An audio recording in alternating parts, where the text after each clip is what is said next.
네, 오늘은 기름 부음으로 사역하라라는 주제로 말씀을 같이 나눴으면 좋겠습니다. 약간의 광고인데요. 여러분, 오늘 김장 2시에 있는데 수육이 준비되어 있습니다. 꽤 많이. 별로 안 좋아하시는구나. 나 혼자 다 먹어야지. 그래서 여러분 참여하셔서, 사실 김장은 금방 끝날 것 같아요. 30포기 정도 된다는데 아마 저희가 다 달려들어서 하면 그냥 척척척척척척 하면 끝날 것 같습니다. 그리고 수육을 촉촉 이렇게. 이 김장이 목적이 아니에요. 이게 목적입니다. 그래서 이 주객을 잘 이렇게 해가지고 여러분 참여하셔서 그냥 좋은 이렇게 하나됨의 시간이 됐으면 좋겠고요. 고기를 맛있게 드시기 바랍니다. 제가 알기로는 정광호 장로님이 고기를 쏘셨다고 제가 그렇습니다. 감사합니다, 장로님. 저희 아버지세요, 특별히. 네, 오늘 기름 부음으로 사역하라라는 주제로 말씀을 좀 나누도록 하겠습니다. 본문 말씀을 같이 읽어볼게요. 사도행전 10장 38절 말씀 같이 읽겠습니다. 시작. 하나님이 나사렛 예수에게 성령과 능력을 기름 붓듯 하셨음에 그가 두루 다니시며 선한 일을 행하시고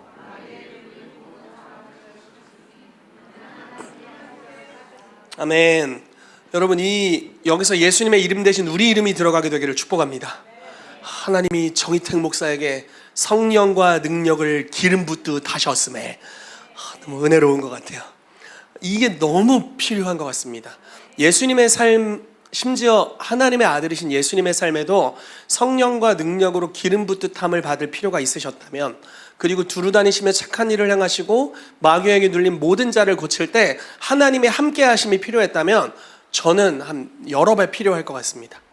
그래서 저희 교회가 기름 부음으로 사역하는 교회 되기를 축복합니다.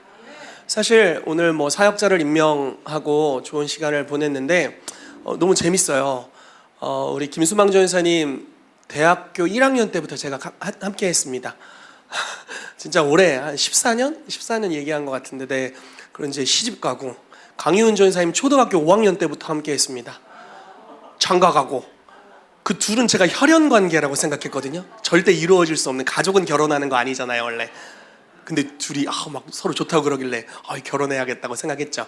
그래서 그리고 경록 목사님 저희가 또 오래 같이 했는데, 거의 이 교회 초창기부터 같이 했는데 장가 가시게 됐습니다. 우리 서진웅 전사님도 기대합니다. 네, 이 사역자들에게 결혼의 은혜가 있는 것 같아요. 그래서 후딱후딱 가시기를 축복합니다. 네, 어머니대로 자꾸 세가지고 요것만 살짝 줄여주실 수 있을까요? 네, 제가 굉장히 성격이 예민한 사람입니다. 이런 거 막 귀가 예민해가지고 사역을 하는 데 있어서 성령님의 기름 부으심으로 사역하는 것의 중요성에 대해서 요즘 정말 많이 느낍니다.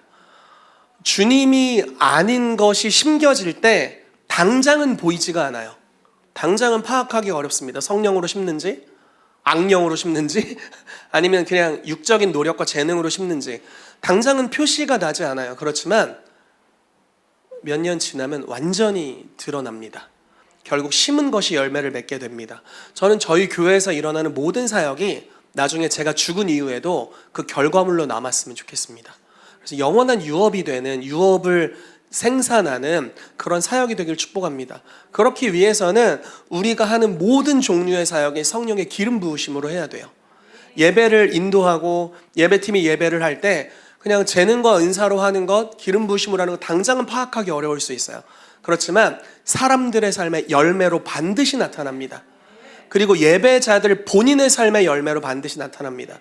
그렇기 때문에 무엇으로 심는지, 성령으로 심었는지 육신으로 심었는지가 너무너무 중요한 부분인 것 같습니다.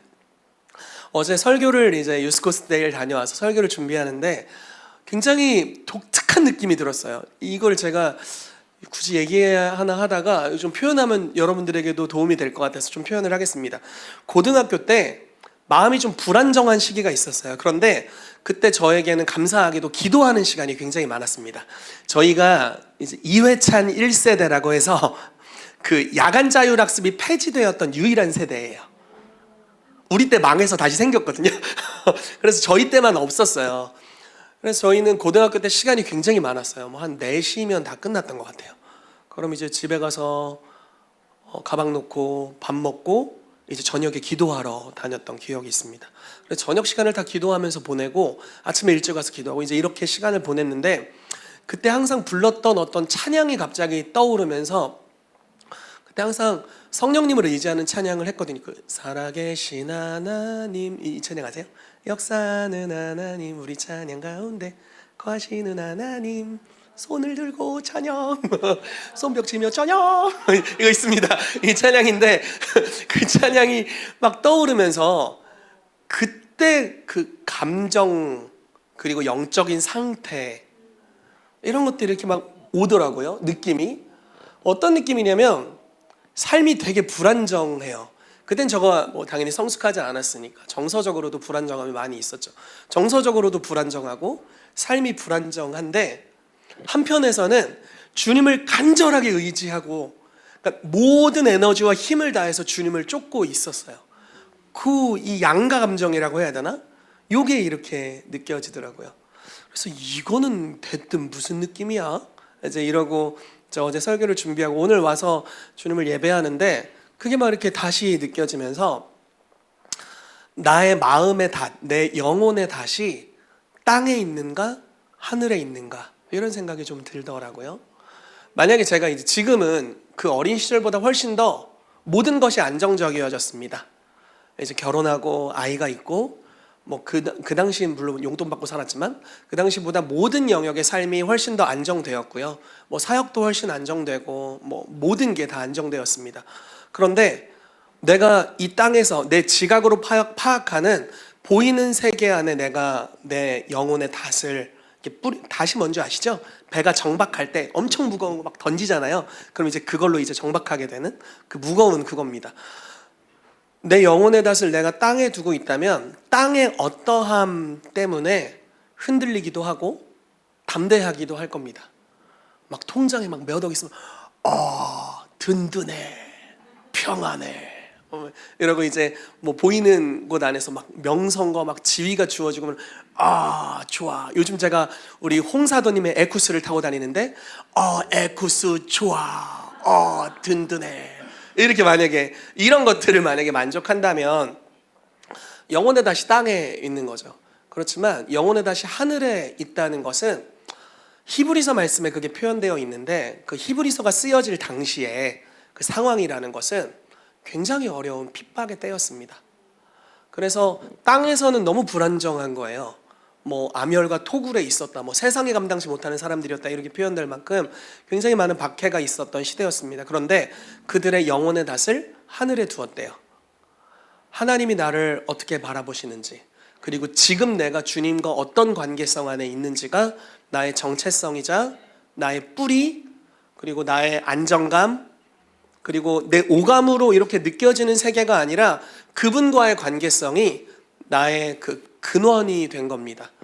그래서 거기에 뿌리를 내리고 살아갔던 그 삶에 대해서 계속해서 감동이 왔어요. 여러분, 저희가 이런 사람들이 됐으면 좋겠습니다. 하나님과의 관계로 기뻐하고 슬퍼하게 되기를 축복합니다. 막 돈이 없어서 너무 힘들어요. 이거 뭐 힘들죠. 힘들어요. 저도 당해봐서 압니다. 힘듭니다. 근데 하나님과의 관계가 요즘 삐뚤어져서 너무 힘들어요. 이렇게 하기를 축복합니다. 아멘. 돈이 있고 없고는 그분과의 관계와는 비교할 수 없는 가치입니다. 너무 하찮은 거예요. 근데 하나님과의 관계가 하나 틀어졌다는 건 너무 위험한 신호입니다. 그래서 거기서부터 우리의 정체성이 시작된다면, 예수님이 그런 분이셨죠. 돈이 하나도 없는데 항상 담대하세요. 먹을 것도 없는데 수천 명의 군중이 자기를 따르고 있는데 담대해요. 먹일 것도 없고 자기 먹을 것도 없어. 근데 담대해. 먹을 걸 갖고 와라, 막 이런 담대함. 그러니까 도시락 하나 갖고 오잖아요. 그걸로 예배하니까, 주님께 올려드리니까 오병이어의 기적이 일어나죠. 세금 낼 돈도 없어요. 그 베드로가 막 쫄래쫄래서 세금 냅니까 안 냅니까 막 이러고 있는데, 베드로야 가서 낚시해라. 생선 입을 벌리면 한 세겔이 있을 건데 널 위해 반 세겔 세금 내고 내 이름으로도 하나 내라. 이렇게. 그러니까 하늘과 연결되어 있고 아버지와의 관계에 전혀 문제가 없으신 예수님입니다. 그리고 하나님을 안다는 것은, 하나님은 온 땅의 주관자이시고 그분의 이름을 아는 자에게 그분의 이름은 온 땅을 복종시킬 수 있는 이름이기 때문에 전혀 근심이 없는 거예요. 내 삶에 막 주변이 난리가, 사람들이 막 예수님을 낭떠러지로 막 밀었어, 언젠가는. 근데 예수님이요, 당황하지 않으시고 표현이 되게 특이해요. 낭떠러지로 밀었는데 그들 사이를 돌파해서 그냥 지나가셨어요. 이건 또 무슨 경우야? 밀었는데 안 밀리고 이렇게 지나갔어. 그러니까 이분이 하늘에 속해 있기 때문에 이 땅에서의 어떠한 반응에 전혀 연연하지 않으세요. 그리고 이제 어떤 일이 발생하냐면 완전히 반대로 뒤집어지는 거예요. 이분이 가는 곳에 이 땅의 환경을 바꾸는 하늘의 능력이 풀어져요. 정체성이 어디 있느냐에 따라 이게 이렇게 달라지는 것 같아요. 보통 크리스찬들은 좀 왔다 갔다 하는 것 같습니다. 여기가 조금 오감으로 인지할 수 있는 세가 좀 평안하면 좀 어느 정도, 그리고 요것과 함께 또 영적으로도 관계가 좋으면 괜찮고, 왔다 갔다 이렇게 왔다 갔다 하는 경향이 있습니다. 그렇지만 여러분, 우리의 뿌리가 하늘에 있게 되기를 축복합니다. 그래야만 하나님의 나라를 가져올 수 있습니다. 아멘. 아멘. 자, 기름 부음으로 사역하는 5가지에 대해서 좀 보도록 하겠습니다. 예수님의 생애에 대해서 좀 보려고 해요. 예수님의 삶이 성령님과, 그러니까 기름 부으심과 뗄래야 뗄 수 없는 생애였습니다. 전 생애가 그랬어요. 성경 구절을 너무 많이 갖고 왔어요. 그래서 절망과 낙담의 소리가 살짝 들렸지만 누구인지 특별히 제가 주시하고 쳐다보진 않겠습니다. 누군지 알 것 같은데 아무튼 분명히 남성의 목소리였어요.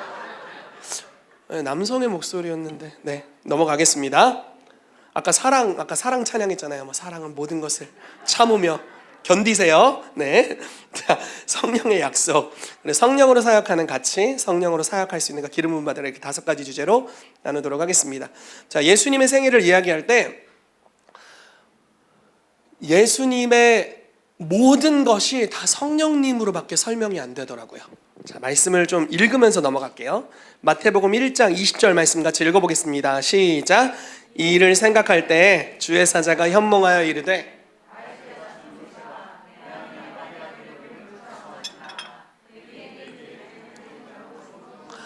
아멘. 와, 시작부터 성령님이었어요.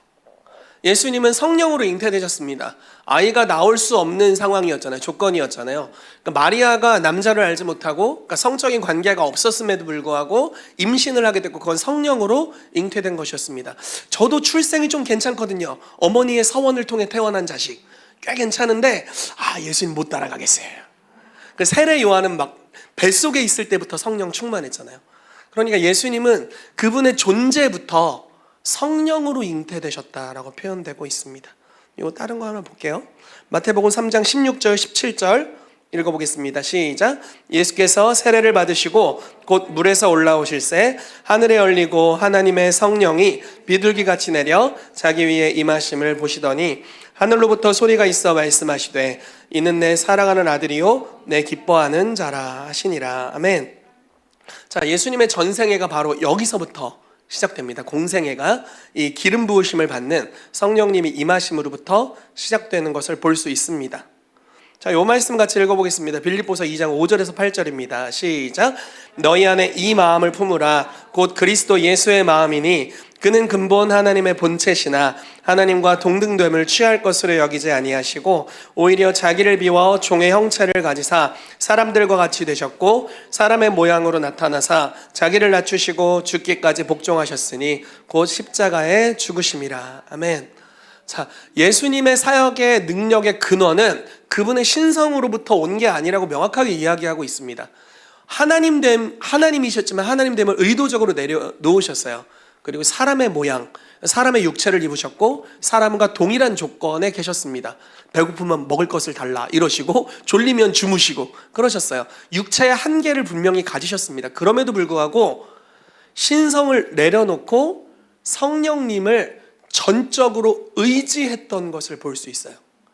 마태복음 12장에 이런 말씀이 있습니다. 내가 하나님의 성령을 힘입었다. 예수님이 성령님을 간절하게 붙잡았다는 거예요. 그분을 힘입었다는 겁니다. 그래서 그분을 전적으로 의지하는 그 의지하는 연결을 통해서 이 땅에서 행하시는 모든 종류의 사역을 하실 수 있었다라는 것입니다. 우리에게도 그런 은혜가 있게 되기를 축복합니다. 네, 계속 볼게요. 자, 여기도 보겠습니다. 사도행전 1장 1절에서 2절 말씀 같이 읽어보겠습니다. 시작. 데오빌로여, 내가 먼저 쓴 글에는 무릇 예수께서 행하시며 가르치시기를 시작하신부터 그가 택하신 사도들에게 성령으로 명하시고 승천하신 날까지의 일을 기록하였노라. 아멘. 예수님이 가르치고 사도들에게 명령한 것도 어떻게 했다고요? 성령으로 하셨다고요. 성령의 잔소리. 성령으로 하는 소리였다는 거예요. 잔소리가 없었어요. 성령님으로 인해서 사도들에게 명하시고 성령으로 가르치시고, 그래서 그분이 가르치시는 모든 것들이 바리새인들과 서기관들과 같지 않았고 권위가 있었다라고 표현하고 있죠. 성령으로 인해서 하셨다라는 겁니다. 하나 더 보도록 하겠습니다. 요한복음 14장 10절 시작. 내가 아버지 안에 거하고 아버지는 내 안에 계신 것을 내가 믿지 아니하느냐. 내가 너희에게 이르는 말은 스스로 하는 것이 아니라 아버지께서 내 안에 계셔서 그의 일을 하시는 것이라. 아멘. 이 땅에서 하셨던 모든 일들은 아버지를 의지해서, 즉 성령님을 의지해서 했다고 표현하고 있습니다. 성령님이 아니고서는 아무것도 하지 않은 모습을 볼 수 있어요. 자, 그분의 죽으심이 어땠나 볼게요. 히브리서 9장 14절 시작. 하물며 영원하신 성령으로 말미암아 흠없는 자기를 하나님께 드린 그리스도의 피가 어찌 너희 양심을 죽은 행실에서 깨끗하게 하고 살아계신 하나님을 섬기게 하지 못하겠느냐. 아멘. 그분의 죽음도 성령으로 죽었어요. 와, 나의 죽음이 이럴 수 있다면. 예수님의 죽음이 성령님으로 인해 죽으셨어요. 성령을 힘입어 자기의 인생 마지막 모든 걸 다 쥐어짜면서 하나님께 산제사가 되면서 죽으셨고, 우리를 향한 사랑 때문에 죽으셨어요. 그 죽음이 맺은 열매가 바로 우리들이죠. 이게 바로 성령으로 심는 것의 열매입니다. 힘없이 죽었는데 그로 말미암아 얼마나 많은 이들이 살아납니까? 그 힘없이 죽은 것 같은 이 대가집을 다 이루었다라고 선언했던 헬라어 말씀으로 데텔레스타인데요, 모든 값을 지불했다는 뜻입니다. 이 성령으로 드린 대가지불이 우리로 하여금 하나님의 자녀가 되고 그분의 의를 가지게 하고 모든 마귀와의 싸움에서 승리하게 하는, 하나님의 나라를 우리에게 가져오는 놀라운 역사를 일으켰습니다. 스데반의 죽음이 이러지 않았을까 싶어요. 물론 예수님의 죽음과 가치를 비교할 수는 없지만 스데반의 순교가 이랬던 것 같습니다. 그가 죽을 때 하늘이 갑자기 열리고 예수 그리스도께서 하나님 보좌 우편에 서신 것을 보았습니다. 어떻게 죽는 자의 얼굴이 천사 같을 수 있을까? 그래서 그의 얼굴이 해같이 밝아졌고 그리고 죽게 되었습니다. 성령으로 죽었던 한 명을 통해서 제가 믿기로는 그 순교자의 피가 사울이라는 사람이 하나님을 인카운트하고 만날 수 있는 그런 역사를 일으키고 그의 인생을 주님께로 돌이키게 했다고 믿습니다. 여러분, 성령으로 역사되는 삶의 모습을 보고 있습니다. 자, 마지막으로 하나 더 볼게요. 로마서 8장 11절 시작. 예수를 죽은 자 가운데서 살리신 이의 영이 너희 안에 거하시면 그리스도 예수를 죽은 자 가운데서 살리신 이가 너희 안에 거하시는 그의 영으로 말미암아 너희 죽을 몸도 살리시리라. 아멘. 살아나는 것도 성령으로 살아나셨어요. 그러니까 태어나는 것도 성령님으로 인해 태어나고, 사는 것도 성령님으로 인해 살고, 가르치는 것도 성령님으로 인해 하고, 성령의 능력이 임해서 귀신을 쫓아내고 병든 자를 고쳤고, 그분이 하는 모든 것이 성령님이 역사하신 거였고, 죽을 때도 성령님으로, 부활 때도 성령님으로. 성령님이 아니고서는 설명할 수 없는 삶, 처절하게 성령님께 의존된 삶, 그것이 예수 그리스도의 삶입니다. 여러분, 이 삶이 얼마나 복된 삶인지 모릅니다. 성경은 기도를 굉장히 강조해요. 기도를 굉장히 강조해요. 근데 자, 이걸 조심해야 되는데, 기도 자체를 경건의 의로서 강조하는 게 아닙니다. 하나님을 전적으로 의존하는 자세로서 강조해요. 저 기도 7시간 했어요. 요즘 능력이 좀 나타나. 이거 어때요? 기도를 의로서 강조하고 있잖아요. 그렇죠? 경건함으로 강조하고 있어요. 근데 어떤 사람이 이렇게 말할 거예요. 저는 기도하지 않으면 안 돼요. 저는 매 순간 하나님께 붙어 있어야만 돼요. 그분이 없이는 난 아무것도 할 수 없습니다. 이거는 그분을 의지하는 거예요. 내가 기도했다는 것 자체가 안위함을 가져다 주는 게 아니라 항상 의존된 상태에 있는 것, 내 말 한마디 한마디가 주님의 영으로 말미암아 하기 원하고 나의 걸음 하나하나가 그분으로 말미암아 하길 원하는 겁니다. 여러분, 성령님의 기름 부으심은 종교적이지 않으세요. 성령님의 기름 부으심은 모든 영역에 걸쳐 나타납니다. 제가 지금 이런 이야기를 하는 것은 그냥 교회에서만 통용되는 어떠한 것들을 이야기하기 위한 것이 아닙니다. 성령 충만이라는 첫 단어는 예술가들에게 나타났습니다. 부살렐과 오홀리압이라고 말하는 성막의 건축가로 지명을 받은 사람들을 대상으로 성경이 처음으로 하나님의 영으로 충만하다라는 단어를 사용합니다. 그러니까 뭐 모세가 지팡이 이럴 때 나타난 게 아니에요. 그러니까 종교 지도자가 무언가를 행할 때 나타났던 능력을 표현할 때 성령 충만을 처음 이야기한 게 아닙니다. 우리가 흔히 말하는 복음 전도를 위한 성령 충만, 이게 첫 번째 표현이 아니었어요. 우리의 삶에서 하나님의 영광을 나타내는데 모든 영역에서, 모든 직종에서 그것들이 풀어질 수 있다라는 겁니다. 그러므로 여러분, 성령님을 의지하십시오. 여러분들의 직업군에 있어서도 성령님을 의지하십시오. 성령님을 의지하면 항상 좋은 선물이 있습니다. 그분을 의지하면 그 의지한 심은 것이 반드시 영원한 결과물로 우리의 삶에 찾아오게 됩니다. 아멘. 자, 그 성령님을 우리에게 약속한 두 가지 구절을 좀 살펴보겠습니다. 하나는 사도행전 1장 8절입니다. 읽어볼게요. 시작. 오직 성령이 너희에게 임하시면 너희가 권능을 받고 예루살렘과 온 유대와 사마리아와 땅끝까지 이르러 내 증인이 되리라 하시니라. 아멘. 여러분, 성령님이 임하시면 권능을 받는데요. 그리고 증인이 된답니다. 여러분, 증인이라는 것은 뭘까요? 목격자예요. 경험한 사람입니다. 성령님이 임하시면 여러분들에게 경험될 거예요. 성령님이 여러분들의 삶의 영역에 임하시면, 내가 예를 들어 요리를 하는 사람이면 그 요리에 성령님이 임하실 수 있어요. 내가 예를 들어 컴퓨터로 뭔가 작업을 하는 사람은 거기 성령님이 역사하실 수 있습니다. 사업을 하는 사람이면 그 사업에 하나님이 역사하실 수 있어요. 여러 방면에 모든 영역에 성령님이 다 역사하실 수 있습니다. 그분을 경험하라고 말씀하고 있습니다. 내가 예를 들어 경제 영역에 부르심 받았다면 여러분, 성령님을 간절히 구하세요. 거기에 성령님이 역사하실 겁니다. 그래서 여러분들의 경제, 경영하는 능력에 새로운 차원의 은혜를 더하실 겁니다. 요셉이 여호와께서 함께 하신 표적이 뭐였나요? 요셉이 성품이 좋아졌더라, 이런 구절 없어요. 그가 하는 모든 일이 잘 됐다, 이렇게 표현되고 있어요. 왜냐하면 그 사람은 이 경영하는 영역에 특별한 재능과 은사를 받았기 때문에 하나님께서 그 영역에서 역사하시는 것입니다.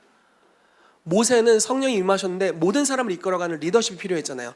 그 사람의 온유함이 온 땅에 승하더라, 이렇게 표현됩니다. 하나님께서 각 사람에게 맞는 성령의 임하심을 통해서 증인되는 은혜를 주실 거예요. 그래서 각기 다른 종류의 성령의 기름 부으심이 풀어지게 될 것입니다. 그것을 받게 되시기를 예수 이름으로 축복합니다. 그럴 때 얼마나 큰 복이 우리의 삶에 풀어질까요? 이 교회에 풀어질까요? 그리고 여러분들이 받은 그 권능으로 인해 여러분들이 머물고 있는 세계에 얼마나 놀라운 변화가 일어날 수 있을까요? 한 사람의 삶에 성령이 임하시면 그 영역에 마귀의 일이 멸해져요. 거슬려서 같이 할 수가 없어요. 마귀의 일들과. 성령님이 임하시면 빛이 임하는 것이고 어둠이 떠나갑니다. 성령이 임한 사람이 분열된 관계 안에 머물게 되면 더 이상 분열이 거기 자리 잡을 수가 없어요. 왜냐하면 그로부터 일어나는 화목함과 하나님의 영광, 계속해서 폭발적으로 풀어져 나오는 그리스도의 사랑, 그리스도의 강권하심, 이런 것들이 풀어지게 되거든요. 그분이 부어주시는 소망을 가득 담고 있는 사람의 옆에 절망감이라는 건 역사할 수 없습니다. 성령으로 말미암아 부어지는 그 은혜의 용납함 안에서 버려짐이라는 게 역사할 수 없어요. 그분의 나라가 우리 한 사람 한 사람에게 각기 맞는 방식으로 임하실 것입니다. 여러분, 그러므로 성령님을 정말 사모하십시오. 성령님은 여러분들에게 꼭 맞는 방식으로 역사하실 거예요. 제가 이 얘기를 들었습니다. 어제 구자호 집사님 우리 유스코스트데이에 오셔가지고 같이 교제를 하는 시간을 가졌는데, 그 딸 보나가 학교에서 이제 애들이랑 교회 어디 다녀? 이런 얘기를 했나 봐요. 그러다가 난 대전에 있는 교회 다녀. 교회 이름이 뭐야? 킹스주빌리 교회야. 이렇게 하면서 네이버에 킹스주빌리 교회 쳤대요. 뭐가 떴는 줄 아세요? 지식인이 갑자기 뜨면서 킹스주빌리 교회 사입이 아닌가요? 제 친구가 거기서 세뇌당한 것 같아요. 뭐 이렇게. 근데 답글이 더 웃겨. 답글을 단 친구가 저희 교회 홈페이지를 봤나 봐요. 홈페이지에 우리 교회 소개를 쭉 적어놓고 그 다음에 이렇게 적어놨어요. 그 담임 목사님이 별종이고 4차원이기는 한데 사이비는 아니라고. 그래, 맞다. 그렇지, 내가 좀 별종이고 4차원이긴 하지. 사이비는 아니죠. 예수 그리스도를 나의 주로 시인하고 있는데 어떻게 사이비가 됩니까? 되고 싶어도 어려워. 예수님만 의지하면 어떻게 사이비가 돼요? 그래서 별종이구나. 그래서 저는 제가 별종인 게 너무 좋아요. 행복합니다. 저는 굉장히 성격이 예민하고 특이해요. 근데 여러분, 남자들 세계에서 살아남으려면 이런 예민한 성격 쉽지 않거든요. 그렇잖아요. 그리고 저희 집은 모르겠어요. 지금 보니까 저희 아버지 털털한 성격이신 것 같고 저희 형은 무지하게 털털한 사람입니다. 저희 어머님을 제가 좀 많이 닮은 것 같아요. 어머니 좀 예민하신데 티를 안 내고 사셨어요. 그래서 나는 우리 집안 사람들이 다 털털한 줄 알았죠. 근데 주님을 경험하고 제 마음에는 사소한 불편함이 항상 있는 거예요. 왜냐면 예민하거든. 영적으로도 예민하고 성격도 예민하고 피부도 예민하고 습도도 예민하고 기관지도 예민하고 코도 예민하고 고양이 키우니까 피부까지 예민해지고 난리도 아니에요. 예민함이. 뭐 바람소리 크다고 끄라고 그러잖아요. 예민해. 귀도 엄청 예민합니다. 저 멀리서 제 이름을 부르면 제가 바로 쳐다봐요. 저 자신을 향한 극한 사랑이 있습니다. 네. 예민한데 너무 감사한 거는 제가 주님 안에 들어오면서 이 제 성품적인 영역을 막 하나님이 창조하신 거라고 믿으니까 교정하지 않았어요. 그러니까 물론 이제 깎여져야 될 여러 영역이 있죠. 그러니까 덮어두거나 쓸데없다고 여기지 않고 이걸 고스란히 이 질그릇 같은 이 연약한 것을 고스란히 이렇게 담아서 잘 보호했습니다. 근데 여기 성령님이 부어지니까 정말 예민한 영분별이 임하더라고. 얼마나 성격 예민한 것처럼 예민한 영분별이 임하나 몰라요. 그래서 제가 이렇게 봤더니 까탈스러우신 분들이 절 좋아해요. 와, 쉽지 않다 진짜. 이거 서로 쉽지 않습니다. 그렇죠? 우리 교회 성도님들 구성원을 잘 보세요. 여러분들 성품을 들여다보세요. 나는 이 교회에 왜 와 있나? 내 성격은 어떤가? 바로 분별이 되실 거예요. 까탈스러운 사람들이 우리 교회로 오는 것 같아요. 저도 까탈스럽거든요. 그리고 까탈스러운 리더들이 저를 좋아해요. 저기 특이해요. 이걸 잘 가지고 살았다, 이런 생각이 듭니다. 그러니까 이게 버릴 게 없는 거예요. 그냥 일반적으로 여러분, 교회를 이끄는 사도적인 리더의 성품은 일반적으로 굉장히 담대하고 카리스마적이고 이런 형태로 좀 고정이 되어 있어요. 저는 그런 성격이 아닙니다. 그렇잖아요. 제가 무슨 카리스마가 있습니까? 칼이나 없으면 칼이라도 들어야 되나. 아무튼 그런 성품이 아니잖아요. 그렇지만 하나님 저를 이 모습 이대로 그냥 이 성품 그대로의 성령님을 부어주셨어요. 저에게 맞는 아무튼 저에게 하나님이 주시는 선물로서의 성령 부어주셨습니다. 근데 그게 그대로 보존돼서 교계에 이전에 없었던 별종 4차원의 리더십으로 지금 커가고 있습니다. 제가 하는 사역자들에게 이렇게 얘기해요. 너 자신이 되라고 이야기합니다. 다른 사람의 모습을 따라하거나 저처럼 할 필요도 없고 할 수도 없고요. 그냥 그 모습 그대로. 물론 이제 뭐 정과 욕심을 하나님이 주신 선물이라고 주장하라는 이야기는 절대 아닙니다. 죽어야죠. 그렇지만 하나님이 나에게 주신 본연의 성품에 성령님이 그대로 임하시는 겁니다. 우리 각자에게, 우리 각자의 성품에, 우리 각자의 직종에. 다윗을 생각해 보세요. 다윗 이전에 다윗 같은 왕이 없었어요. 다윗 이후에도 다윗 같은 왕이 없었습니다. 그 용맹함과 예배라는 독특한 특성, 그 두 가지가 결합돼서 다윗의 장막을 이룰 줄 어떻게 알았겠어요? 말도 안 되는 일. 다니엘, 정치가가 예언을 왜 이렇게 잘해? 왠지 안 어울리는 거예요. 요셉, 정치가인데 경영의 능력이 있죠. 안 어울리는 겁니다. 근데 그게 결합되어 있어요. 그들에게 독특하게 부어진 은혜예요. 성령님께서 여러분들에게 그렇게 임하실 것입니다. 그리고 약속하셨잖아요. 성령이 임하실 거고 여러분들이 권능을 받을 거예요. 여러분들에게 역사하시는 성령님을 간증하는, 증인되는 은혜가 있게 될 겁니다. 그래서 경험하시기를 축복해요. 여러분들의 개성을 무너뜨리지 마시고, 정과 욕심에 대해서는 죽으세요. 개성과 그건 다른 거니까. 그렇지만 거기에 성령님이 부어지게 될 것입니다. 아멘. 자, 누가복음 11장 9절에서 13절 말씀 같이 읽어보겠습니다. 시작. 내가 또 너희에게 이르노니 구하라 그러면 너희에게 주실 것이요 찾으라 그러면 찾아낼 것이요 문을 두드리라 그러면 너희에게 열릴 것이니 구하는 이마다 받을 것이요 찾는 이는 찾아낼 것이요 두드리는 이에게는 열릴 것이니라. 너희 중에 아버지 된 자로서 누가 아들이 생선을 달라 하는데 생선 대신에 뱀을 주며 알을 달라 하는데 전갈을 주겠느냐. 너희가 악할지라도 좋은 것을 자식에게 줄 줄 알거든. 하물며 너희 하늘 아버지께서 구하는 자에게 성령을 주시지 않겠느냐 하시니라. 아멘. 성령을 받는 아주 단순한 방법이 여기 나와 있습니다. 구하래요. 기도하래요. 기도를 안 하고 어떻게 성령님을 받을 수 있을까요? 금요일날 나와서 주기도문 설교를 듣지 않고 어떻게 성령을 네, 그거 외에도 받을 수 있습니다. 그렇지만 같이 기도하면 더 좋으니까 초대를 합니다. 네, 구하지 않고 어떻게 성령님 받겠어요? 기도하지 않는데 어떻게 성령님 역사하겠어요? 여러분, 그냥 임파테이션 받은 것, 그냥 권위자를 통해 그 무리 안에 있으면서 받은 것은 반드시 한계가 드러납니다. 그게 바로 예수님 제자들이 경험했던 사건이잖아요. 다른 데선 괜찮았어요. 막 귀신도 나가고 병도 고쳤다고요. 근데 한 아버지의 아들을 만났는데 불에 뛰어들기도 하고 물에 뛰어드는 아들이었죠. 쫓아내질 못했어요. 예수님 와서 그냥 쫓아내시죠. 우리 왜 못했습니까?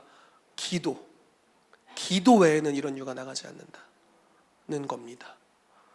기도를 통해 구할 때 성령께서 우리 가운데 임하실 거예요. 함께 모여서 기도하는 거 좋습니다. 그리고 개인 기도도 하셔야 되고 성령님을 모든 순간에 의지하시기를 축복합니다. 기도 자체가 경건의 의로서 드러나는 게 아니라 항상 여러분들의 마음이 하나님을 의뢰하는 자세로 있게 되기를 예수 이름으로 축복합니다. 아멘. 자, 성령으로 사역하는 가치에 대해서 나누도록 하겠습니다. 갈라디아서 6장 7절 9절인데 이 부분이 저는 오늘 그 설교의 핵심이라고 생각해요. 같이 읽어보겠습니다. 시작. 스스로 속이지 말라. 하나님은 업신여김을 받지 아니하시나니 사람이 무엇으로 심든지 그대로 거두리라. 자기 육체를 위하여 심는 자는 육체로부터 썩어질 것을 거두고 성령을 위하여 심는 자는 성령으로부터 영생을 거두리라. 우리가 선을 행하되 낙심하지 말지니 포기하지 아니하면 때가 이름에 거두리라. 여기 너무 뚜렷하죠? 여러분, 성령으로 심으면 영생을 거둔대요. 어떤 사람이 이런 얘기를 하더라고요. 성령 사역하면 교회가 어지러워져. 무슨 뻥을 치고 있어. 그거는 성령 사역에 많은 부분 육이 섞여 있어서 그런 거죠. 무슨 말인지 이해되세요? 갈라디아서 읽었더니 우리 아들이 갈라디아서 좋아하네요. 성령으로 심는 척하면서 얼마나 많은 육체를 섞어냈으면 거기서 썩은 열매들이 나겠어요. 그렇죠? 그렇지만 정말 성령님으로 인한 사역은 영원한 열매를 거둬요. 저는 이 교회에서 그걸 원해요. 예언을 하는데 결과가 안 좋았어. 치유 사역하는데 결과가 안 좋을 수 있어요. 근데 여기서 사역자로서 우리 점검해야 합니다. 왜 결과가 안 좋았을까? 성령님의 인도를 따른 것 같은데 아닌 거예요. 결과를 보는 거예요. 나타난 열매들을 보는 거죠. 그리고 영혼에 속한 열매들이 맺혔는지를 분별해야 합니다. 골라내는 게 필요해요. 자, 이렇게 표현을 해볼게요. 제가 예언학교 초급에서 예언을 가르칠 때는 이렇게 이야기합니다. 녹물이 섞일 수 있는데 그냥 무조건 말하라고. 그래야 활성화가 되니까. 근데 이제 활성화된 사람들에게는 이렇게 표현하고 싶어요. 분별해야 된다고. 아무거나 내뱉지 말라고요. 여러분들의 지식, 하고 싶은 잔소리, 정죄의 관점들, 이런 걸 내면은 안 돼요. 하나님의 영이 주시는 것들을 풀어내기 시작해야 됩니다. 그게 열매로 보일 거예요. 이상한 걸 섞으면서 성령 사역해서 망가진 척하고 있어. 무슨 말도 안 되는 소리를. 에이, 수육이나 먹어야겠다. 자, 예, 성령님을 따라가면 그럴 수가 없습니다. 네, 갈라디아서 5장 제가 이 말씀 읽어드리겠습니다. 내가 이르노니 너희는 성령을 따라 행하라. 그리하면 육체의 욕심을 이루지 아니하리라. 아멘. 이 말씀 보세요. 성령을 따라 행하면 육체의 욕심을 이루지 않아요. 같이 갈 수 없어요. 겸할 수 없습니다. 섞일 수도 없어요. 그냥 육체였던 거예요. 제가 어떤 성도님 이야기를 들었습니다. 이전에 있던 교회에서 진짜 어이가 없어. 꿈을 이야기했대요. 그 목사님이 오픈카를 타고 나타나셨대요. 그래서 집에서 이제 여러 장면 이제 꿈을 꾼 거예요. 예전에 담임 목사님. 그걸 목사님한테 해석을 해달라고 말씀드렸더니, 내가 오픈카를 타고 나타났냐고 제네시스 사달라고. 뭔 소리야? 지금 바로 여러분들의 그 표정, 어이가 없는 거야. 아, 진짜 사역하시면 어떡해, 진짜. 얼른 은퇴하셨으면 좋겠어요, 진짜. 아니, 그 꿈의 석이 왜 글로 가냐고.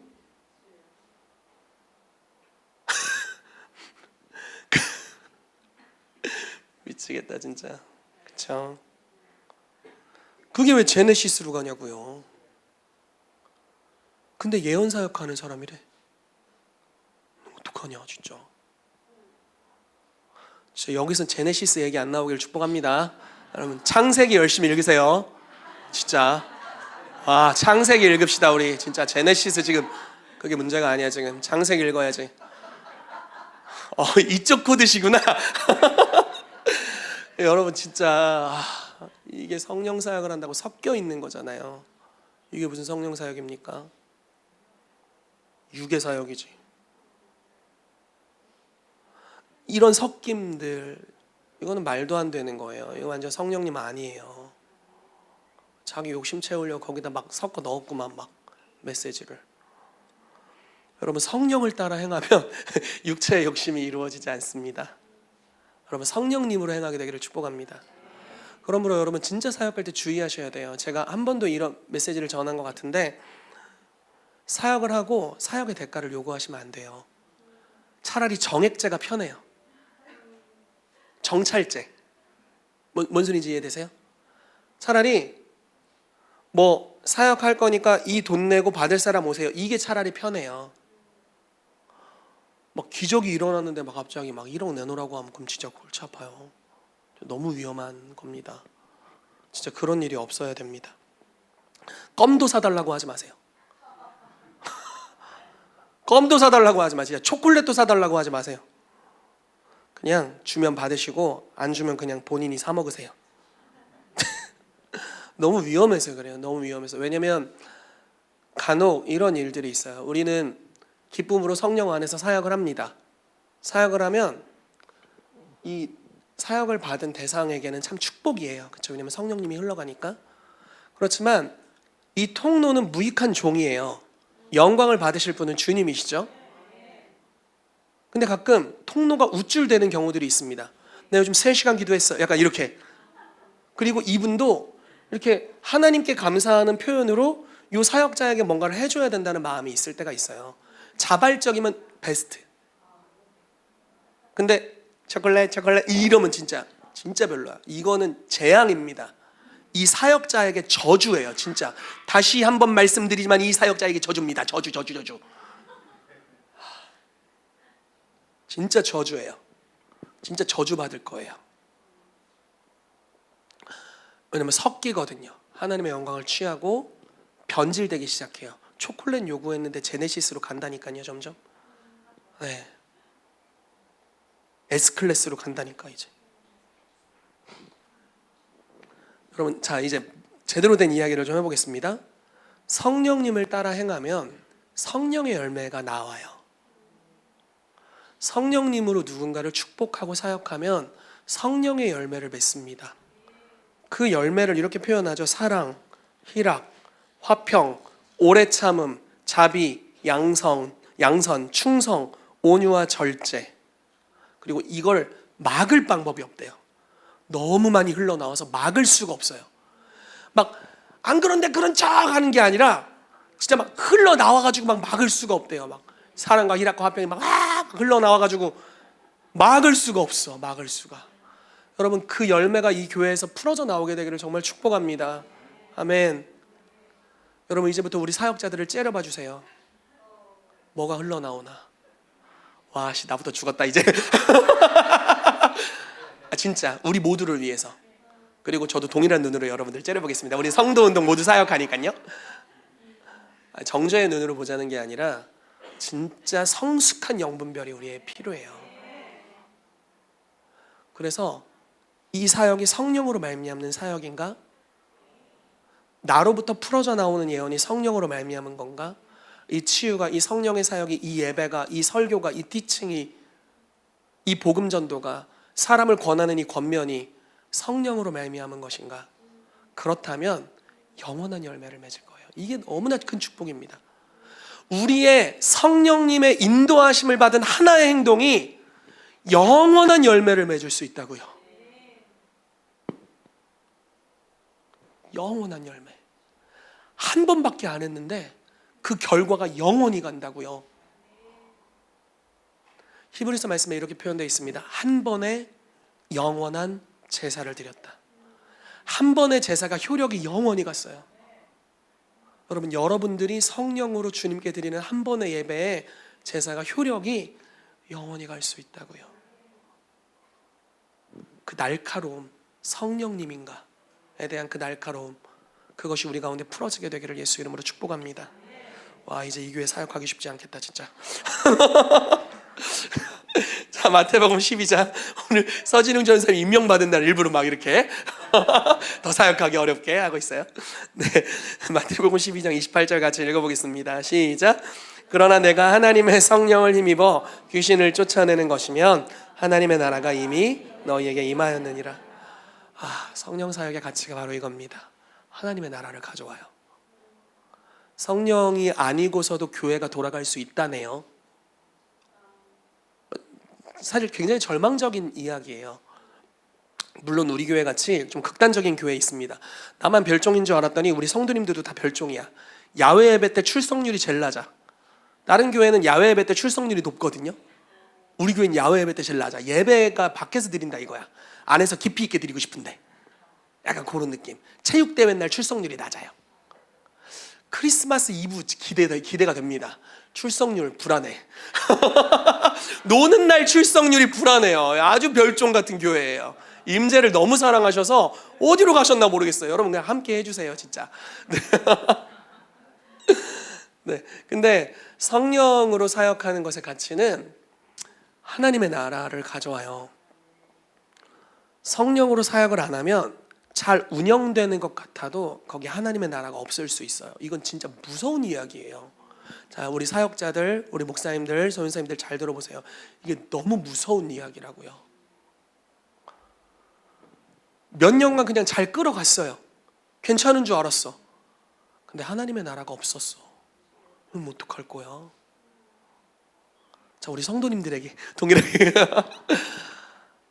내가 열심히 세상에서 성령으로 말미암았다고 생각하고 여러 가지 일들을 했어요. 근데 그냥 육적인 노력이었어요. 열매가 없어요. 이게 우리가 성령 안에 속할수록 뚜렷해져요. 그렇지 않을 때는 진짜 뭔지 몰라요. 구분이 잘 안 돼요. 근데 우리가 점점 성령님께 가까워지고 성령님으로 충만해지고 성령에 속하게 되면 이게 뚜렷하게 구분된다니까요. 그냥 대전 스타일로 기면 기고 아니면 아니에요. 대전 스타일이야. 네. 네, 대전. 네. 전라도도 이쪽입니까? 기면 기고 아니면 아니다. 전라도도 이쪽이군요. 네, 좋습니다. 네, 감사합니다. 처음 알았어요. 지금 제가 핵심은 그게 아니긴 한데 잠깐 흐름을 놓쳤어요. 고린도전서 2장에 제가 지금 많이 샜는데 그냥 여기까지 하고 끝낼게요. 우리 오늘 맛있는 거 먹고 김장도 해야 되니까. 핵심은 이겁니다. 성령님께 사로잡혀야만 구분되는 영역이 있어요. 진짜예요. 그냥 그럼 구분이 된다니까요. 막 누굴 판단하려고 하는 게 아니라 그냥 구분이 돼요. 어린아이구나. 많이 섞임이 있네. 이렇게 성장하면 좋겠다. 뭐 이런 마음이겠죠. 성령님으로 말미암는 사역들을 하는구나. 구분이 쉬워져요. 근데 요 아직 애매한 단계에서는 진짜 나도 몰라. 그래서 그냥 주님을 구해야 된다니까요. 주님께 사로잡혀야 돼요. 그러면 이게 뚜렷한 영역으로 가요. 이거를 누구를 판단하라고 뚜렷해지라는 게 아니라 그래야 내가 하는 모든 말과 사역이 성령님으로 말미암게 하죠. 내면에 음란이 섞여 나오는지, 내면에 탐욕이 섞여 나오는지 이런 걸 분간할 수 있어야 되잖아요. 성령님으로 말미암는 사역이 우리 가운데 풀어지게 되기를 예수 이름으로 축복합니다. 그래서 여러분들의 말, 여러분들의 마음으로부터 흘러나오는 것, 여러분들의 제스처, 우리의 사역 모든 것들이 성령님으로 흘러나오게 될 때 이 열매를 막을 방법이 없습니다. 그리고 그때 풀어지는 하나님의 나라를 막을 수 있는 어떠한 힘도 없어요. 이 교회의 모든 사역이 그런 성령으로 하는 사역이 되기를 축복합니다. 같이 기도하겠습니다.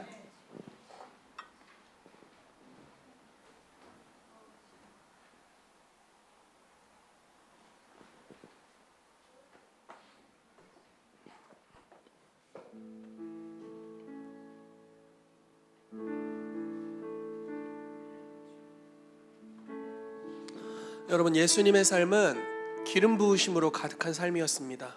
성령님이 아니고서는 설명될 수 없는 삶이었습니다. 우리의 삶도 그 영역으로 가야 합니다. 성령님이 임하시지 않았는데 담대하다면 그 담대함은 거짓입니다. 성령님이 역사하시지 않았는데 지혜롭다고 여긴다면 그 지혜는 거짓이에요. 성령을 의지해서 하지 않는 모든 것들이 사실은 바른 열매를 맺지 못합니다. 우리가 그걸 구분하는 영역까지 가야 돼요. 고린도전서 2장엔 이렇게 표현하고 있습니다. 신령한 자는 모든 것을 판단하지만 아무에게도 판단을 받지 않는다. 여러분, 신령한 영역, 성령의 충만함의 영역으로 우리 모두가 들어가야 합니다. 그것은 누군가를 막 분별하고 재단하고 판단하기 위한 게 아니에요. 그 자체가 육신에 속해 있다는 증거가 되겠죠. 그렇게 하길 원하는 것은 이제부터 내가 심는 모든 것들이 영원한 결과물을 가져오기 위해서입니다. 심지어 예수님은 그분의 죽음도 가장 연약하고 비참했던 그 순간도 영원한 열매를 가져왔어요. 성령으로 인해 비참해지더라도 비참해져야 돼요. 누군가에게 해를 당하더라도 성령으로 당하셔야 돼요. 예수님은 심지어 성령에 이끌려 마귀에게 시험을 받으러 가셨대요. 시험을 받더라도 성령에 이끌려서 가셔야 돼요. 욕심과 이런 것들로 인한 게 아니라 성령님께서 저와 여러분들을 이끌길 원하십니다. 우리 가운데 너무나 오길 원하세요. 그리고 구하는 자에게 성령을 부어주겠다라고 말씀하십니다. 이 시간 구합시다. 주님, 주의 성령을 우리에게 부어주시옵소서. 주님으로 충만하게 하여 주시옵소서. 그래서 하나님, 증인이 되길 원합니다. 우리의 삶에서 하나님을 깊이 체험하길 원합니다. 성령님으로 인해서만 설명되는 사람이 되게 해주시고, 성령의 충만함, 성령께 사로잡힌 자, 성령님께 붙들려 있는 자, 주님을 구하는 자가 되도록 우리의 삶에 역사하여 주시옵소서. 우리 주의 이름을 한번 크게 부르고 같이 통성으로 기도하겠습니다. 주여! 베드로가 마태복음 16장에 예수님이 질문하셨을 때 대답을 합니다. 사람들은 나를 누구라 하느냐, 그리고 너희는 나를 누구라 하느냐. 베드로가 주는 그리스도시요 살아계신 하나님의 아들입니다. 성령님이 역사하시면서 아버지가 알려주신 계시를 쫓아 말하게 됩니다. 그리고 그 계시는 더 깊은 데로 베드로를 안내합니다. 바요나 시몬아, 네가 복이 있다. 내가 이 반석 위에 내 교회를 세우리니 음부의 권세가 이기지 못하리라. 그렇지만 그 놀라운 축복의 말씀 이후에 바로 육으로 돌아갑니다. 주여, 그런 일이 절대 당신에게 일어나지 않을 것입니다. 십자가로 가지 마십시오. 그리고 바로 예수님 대적하시죠.